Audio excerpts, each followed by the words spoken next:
Hey guys, आज हम लोग कर रहे हैं स्पाइडरमैन अक्रॉस स्पाइडर वर्स के स्पाइडरमैन इंडिया के ऊपर बात कि उसका ओरिजिन कैसा है, कहाँ से आया है वो और उसके पावर्स क्या है। So let's check it out.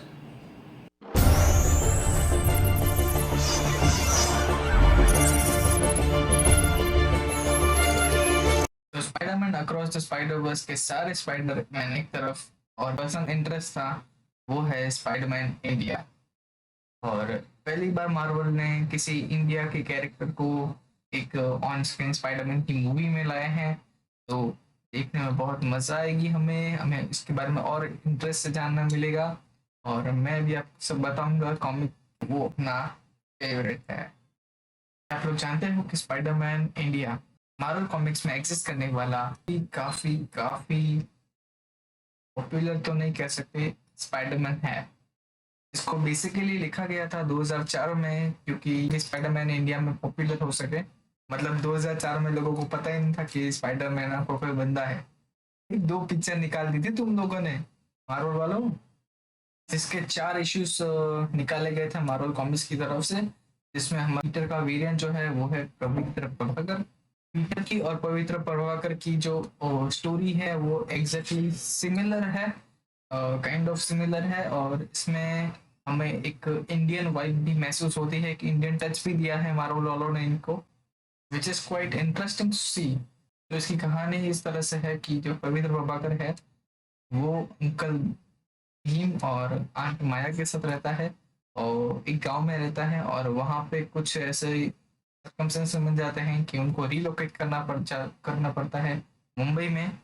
अब अंकल बहन के पास ज्यादा पैसे नहीं होते हैं पर वो फिर भी पवित्र को एक बड़े स्कूल में भेजते हैं क्योंकि वो पढ़ाई में बहुत टैलेंट होता है। तो मैं आपको बता दूं कि जो कहानी है वो 4 इश्यूज पे बेस्ड है। तो फर्स्ट इशू में ही हमें हीरो भी दिखा दिया जाता है, विलन भी दिखा दिया जाता है और लास्ट पार्ट मतलब फोर्थ पार्ट आते आते उनकी बैटल भी हो जाती है। तो इसी वजह से पवित्र की जो एकेडमिक स्किल्स है उस पर ज्यादा फोकस नहीं किया जाता और ना ही कोई कैरेक्टर को ज्यादा डेवलप किया जाता है इसमें। तो और इसी वजह से आप अगर इस कॉमिक को उठा के पढ़ोगे तो आपको ऐसा लगेगा कि हाँ ये कहीं पर लैग कर रही है, इसकी स्टोरी जो है वो कहीं पर लैग कर रही है। और कहानी आगे बढ़ाते हैं तो पवित्र जो है वो नया नया स्कूल में आया होता है और वो बेसिक गाँव से आया तो वो धोती पहनता है। तो उसकी वजह से लोग उसको बुली करते हैं। तो वही टीनेज लड़के की प्रॉब्लम्स होती हैं टिपिकल गांव वाले की। फिर इसके लाइफ में आती है एमजे, जो कि उसका पूरा नाम है मीरा जैन। हाँ गाइस, ये हमारी इंडियन स्पाइडरमैन की गर्लफ्रेंड होगी एमजे मीरा जैन। नाम में भी देखिए कितना खतरनाक इंडियन इफेक्ट्स किए। और यहीं दूसरी तरफ एक टावर में विलन को सेटअप किया जाता है जिसका नाम है NO, फुल फॉर्म है नलिन ओबरॉय। इसका ओरिजिन एक एमुलेट पे बेस्ड है कि मतलब तो भगवान जाने कहाँ से पता चल जाता है कि एक गांव के अंदर एक एमुलेट छुपा है। तो वो पूरा गांव जला देता है और फिर उसे एमुलेट मिल जाता है तो फिर वो उससे यज्ञ करवाता है।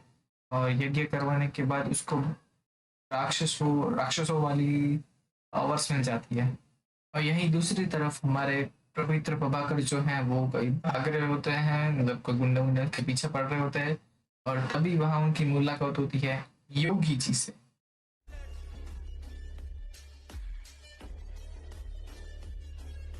अरे ये वाले नहीं, तो ये योगी जी जो हैं ये बताते हैं कि यहाँ मल्टीवर्स में काफी सारी शक्तियां हैं जिसमें से बुरी बुरी शक्तियां भी हैं और अच्छी शक्तियां भी हैं। तो ये वही टिपिकल बुरी और अच्छे वाली बातें करते हैं। और फिर जी जो है वो शक्ति देते हैं हमारे पवित्र प्रभाकर को मकड़ियों की, ताकि वो बुरी शक्तियों से लड़ सके। मतलब गैस कुल मिला के बात यही है कि जो योगी जी हैं वो पवित्र प्रभाकर को स्पाइरल बना देते हैं। मकड़ियों के काटने से नहीं, योगी जी है तो मुमकिन है। ज्यादा तो नहीं हो गया। मूविंग ऑन, हमारे पवित्र प्रभाकर की आंखें खुलती हैं तो वो देखते हैं कि वो एक गेटवे ऑन इंडिया के ऊपर होते हैं। उनको मुफ्त में उनको स्पाइडरमैन का सूट मिल गया है कि योगी जी की कृपा है। तो उसके पास अपना एक सूट आ गया है, अपने ऑर्गेनिक एप्सूटर्स है इसके पास। और अब ये प्योर स्पाइडरमैन बन चुका है। और इसको अपने स्पाइडरमैन पावर्स को है वो फिगर आउट करने नहीं दिए जाते हैं क्योंकि 4 ही इश्यूज थे। और दूसरी तरफ विलन को पता चल जाता है कि स्पाइडरमैन जो है वो उसके रास्ते का कांटा हो सकता है, तो बस वो उसे मारने निकल पड़ता है। और आगे बहुत सारा ट्विस्ट आ जाता है जहाँ पे भगवान और राक्षसों के बीच में लड़ाई चालू हो जाती है। तो मतलब गाइस जो नरीन ओबरॉय है उसके अंदर राक्षसों की शक्ति है, राइट? तो वो क्या करता है कि पोर्टल खोल लेता है, वहां पे सारे राक्षस अंदर आना शुरू कर देते हैं। तब अंदर से जो नलिन ओबरॉय है वो समझ रहे हो आप कि ये टिपिकल हमारा गॉब्लिन ही है, डबल पर्सनालिटी एग्जिस्ट करती है इसमें। तो गाइस जैसा ही एन ओ नलिन ओबरॉय को पता चलता है ये बात कि स्पाइडरमैन उनका कोई कीड़ा है, तो वो अपने पाशुंदे को भेजता है जिसका नाम होता है डॉक्टर ऑक्टेवियस। मतलब नहीं, ऐसा कॉमिक में लिखा नहीं गया कि डॉक्टर ऑक्टेवियस, वो सिर्फ कॉमिक में उसको डॉक्टर के बुलाया है। तो वो उसको भेजता है स्पाइडरमैन को पकड़ने के लिए। और गाइस फिर जो नरीन ओबरॉय है वो अपनी राक्षसों की शक्ति उसको देता है और फिर वो डॉग ऑक बन जाता है। ये लिटरली बहुत खतरनाक सा डीमन दिखता है। तो गाइस जो डॉक्टर ऑक्टेवियस है वो पहुंच जाते हैं जो कि इसके गेम को ग्राउंड में जहाँ पे हमारे पवित्र प्रभाकर क्रिकेट खेल रहे होते हैं, क्योंकि ये इंडिया है, यहाँ पे लोग क्रिकेट खेल रहे हैं, बास्केटबॉल नहीं। तो मतलब पवित्र प्रभाकर जो है वो ऑब्वियसली बात है उसके पास पावर्स आ चुकी है, तो वो मस्त मुझे को मतलब थोड़ा सा पटाने वटाने की कोशिश कर रहा था। और तभी एंट्री होती है हमारे डॉक की, इतना बड़ा विशाल रूप लेके डॉक्टर ऑक्टेवियस।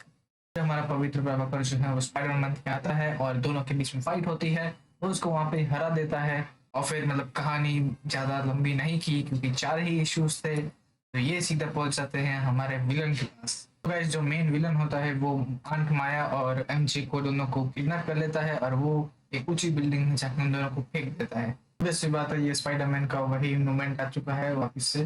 तो इसके बाद क्या होता है कि स्पाइडरमैन आंट माया को बचाता है और एमजे को बचाते हैं डॉक ऑक, क्योंकि एंड में जो डॉक ऑक है उनका एकदम परिवर्तन हो जाता है। तो इन दोनों की फाइट होती है और इसमें फिर स्पाइडरमैन का लीज बाहर निकलता है। वो बोलता है कि भाई मैंने इतने सारे लोगों को बचाया, इतना सब किया और बाकी सब वेस्ट गया ऐसा। तब जो अंदर जो नलिन ओबरॉय के जो अंदर के राक्षस है वो नलिन ओबरॉय को बोलते हैं भाई इसे और भड़काओ, इसको और भड़काओ। तो तभी नलिन ओबरॉय को समझ में आता है कि जो राक्षस है वो उसको प्यार नहीं करते, मतलब वो उसकी पावर को प्यार नहीं करते, वो स्पाइडरमैन की ताकत के पीछे है। जैसे ही स्पाइडरमैन को इतना गुस्सा आने लगता है, अंदर से बहुत गुस्सा आने लगता है, तो फिर वो धीरे धीरे करके वो वेनम में कन्वर्ट होना शुरू हो जाता है। और उसके बाद आखिरी में वही स्पाइडरमैन को अपने भीम वाले जो मोमेंट्स थे, जो रिस्पॉन्सिबिलिटी वाली जो बातें थी वो सब याद आती है। तो जैसे ही स्पाइडरमैन को होश आता है तो वो सबसे पहले नलिन ओबरॉय के जो एम्यूलेट होता है उसको खींचता है और फेंक देता है, और फिर नलिन ओबरॉय जो है वो नॉर्मल रूप में आ जाता है अपने। बस फिर नलिन ओबरॉय अपने घर चला जाता है, स्पाइडरमैन आंट माया को लेके अपने घर आ जाता है और एनजीबी स्पाइडरमैन और आंट माया के साथ साथ में आ जाती है। बस वैसे ही हैप्पी एंडिंग हो चुकी थी। और फिर हमें पता चलता है तो जहाँ पे एमिली को फेंका था पानी में, तो वहां पे कुछ वेनम टाइप बन जाता है और फिर बस वही कहानी खत्म। तो स्पाइडरमैन इंडिया की जो कहानी है वो काफी हद तक पीटर पार्कर से या फिर हमारे स्पाइडरमैन से रिसेंबल करती है। इसमें बहुत सारी चीजें मतलब देसी है और इसकी वजह से इस स्पाइडरमैन को बहुत ज्यादा और बेहतर बना देती है। तो मुझे इसमें ये अच्छा लगा कि जो नलिन ओबरॉय की जो पावर्स थी, ठीक है, जो राक्षस थे वो स्पाइडरमैन की पावर्स को ही चाहते थे, नलिन ओबरॉय को नहीं चाहते थे। वो मुझे अच्छा लगा वो चीज़। और एंड में जो प्लॉट ट्विस्ट किया कि मतलब वेनम ऐसे ही रह गया और तो मतलब वो मुझे एंडिंग अच्छी नहीं लगी इसमें। तो रही बात हमारे स्पाइडर वर्स के स्पाइडरमैन इंडिया की, तो वो मुझे कहानी इससे थोड़ी अलग लग रही है, क्योंकि इसका जो सूट है, इसकी जो सिटी है जहाँ पे ये लोग मतलब रीच कर रहे हैं, वो सिटी भी मतलब डिफरेंट लग रही है इसमें। तो पहले हम इसके सूट की बात करते हैं, तो ये कॉमिक बेस तो बिल्कुल मुझे नहीं लग रहे हैं, क्योंकि इसमें इसके बाल जो है वो बाहर निकल रहे हैं सूट से और फिर इन्होंने कुछ ब्रेसलेट्स भी पहनाए हैं इसको। तो कॉमिक में भी हमें जब देखा कि योगी जी ने इसको पावर दी, तो उसमें भी ऑर्गेनिक रूप से ही इसके हाथ से वेब्स निकल रहे थे। और इसमें हमने देखा कि जो उसके ने जो ब्रेसलेट्स पहने हैं उसके अंदर से वेब्स निकल रहे हैं, और हमारे जो स्पाइडरमैन नॉर्मली स्पाइडरमैन से उनको वैसे करके पहनना पड़ता है और फिर उनके स्पाइडर वेब्स निकलते हैं। तो आप अगर कॉमिक पढ़ोगे स्पाइडरमैन इंडिया की, तो उसमें जो सिटी दिखाई है वो एकदम मतलब लो बेस दिखती है, पर यहाँ पे जो सिटी हमको दिखाई गई वो प्योर मुंबई दिखती है। आप मॉडर्न मुंबई दिखती है। और इसके एडिटिंग को इतना डेप्थ दिया गया है कि मतलब भाई गाड़ियों की आवाज़ जो है वो भी हिंदी में है, कुछ भी डिशुम डिशुम हो रहा है वो भी हिंदी में लिखा आ रहा है। Super editing, super guys. तो गाइस रही बात पावर्स की, तो हमें मतलब मैंने कॉमिक बुक्स में देखा कि कोई ऐसे कोई एक्स्ट्रा पावर हमें दिख नहीं रही है इंडियन स्पाइडरमैन की। एंड हो सकता है मेरा वर्स है उसमें हमें थोड़ी सी डिफ्रेंशिएट पावर्स मिले, क्योंकि सबको अलग अलग दिखाना है भाई। तो क्या पता कुछ अलग दिखाए देखने मिले हमें इसमें। और हाँ, ये पूरी मूवी में ये इम्पोर्टेंट भी है क्योंकि ये हमारे माइल्स की टीम में भी है। और प्लस भी हम स्पाइडरमैन जो हमारा माइल्स है वो आता है मुंबई में फाइट करने। तो पहली बार गाइस कोई इंडियन कैरेक्टर जो है वो ऑन स्क्रीन आएगा और भाई देखने में बहुत मजा आएगी। प्लीज आप भी इंजॉय करना। तो that's all. I hope you like this video. Like कीजिए, शेयर कीजिए, सब्सक्राइब कीजिए मेरे चैनल को, और तब तक के लिए